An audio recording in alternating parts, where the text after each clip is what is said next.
Dystopian Wasteland. Walking through the illusion into reality. The world we think we see.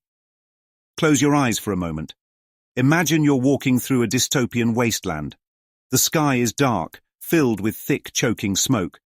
The earth beneath you is cracked, lifeless, stripped of color. Broken buildings stand like skeletons of a forgotten world, their windows shattered, their walls covered in decay.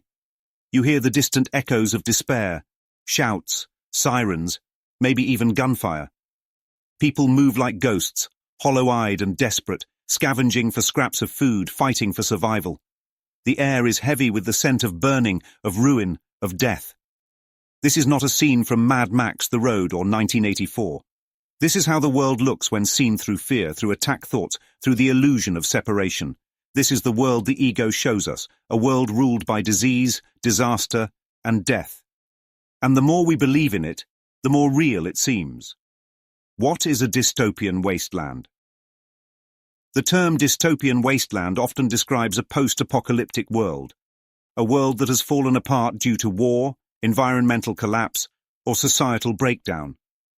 We've seen it in movies and books. Mad Max, a lawless desert where people fight over the last drops of fuel and water. The Road, a grey, lifeless world where a father and son struggle to survive. 1984, not a physical wasteland but a mental and emotional one where people are trapped in a world of totalitarian control and fear. What do all these have in common? They are worlds built on attack. A dystopian wasteland is what happens when people believe in lack, in danger, in survival at all costs. It is the inevitable result of minds that see separation instead of unity, fear instead of love. And here's the hard truth. We don't need a nuclear war or a global disaster to be living in a dystopian wasteland. If you look at the world today and see only suffering, struggle and scarcity, you're already in one. The illusion versus reality. Walking through the wasteland. Now picture this. You keep walking. Through the darkness, through the ruin, through the despair, and as you walk, something starts to change. The smoke begins to thin. The sky shifts from grey to blue. The ground beneath you softens, green life beginning to push through the cracks. Buildings straighten, faces lift. People are no longer scavenging for survival. They're smiling, laughing, hugging. There is no more fear, only connection, only love. This is not a new place. This was here the whole time. It was just hidden behind the illusion. Breaking the sound barrier. A metaphor for seeing differently. There's a story about the first pilots who tried to break the sound barrier. Each time they got close, the plane would shake violently as if it were about to be torn apart. Fear would take over. The pilot would pull back, trying to regain control. And each time, the plane would crash. Then, one day, a pilot did something different. When the turbulence hit, when the plane shook and rattled, when every instinct screamed at him to stop, he didn't pull back. He pushed through.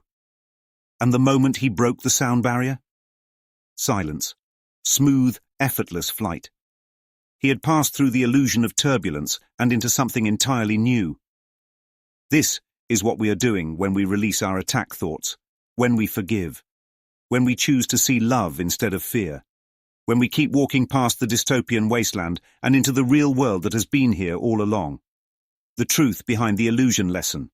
55 from A Course in Miracles tells us, what we see is a form of vengeance, a reflection of attack thoughts, not reality. We can escape this world by giving up attack thoughts. When we stop seeing the world as hostile, we stop experiencing it as hostile. We do not perceive our own best interests.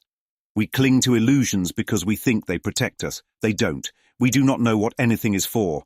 Every moment, even the painful ones, can lead us to peace if we let them. So, here's the question. Are we going to keep believing in the dystopian wasteland? Or are we going to walk through it, right past the illusion, past the fear, past the attack, into the real world that's waiting just behind it? The world where only love is real. The choice is ours.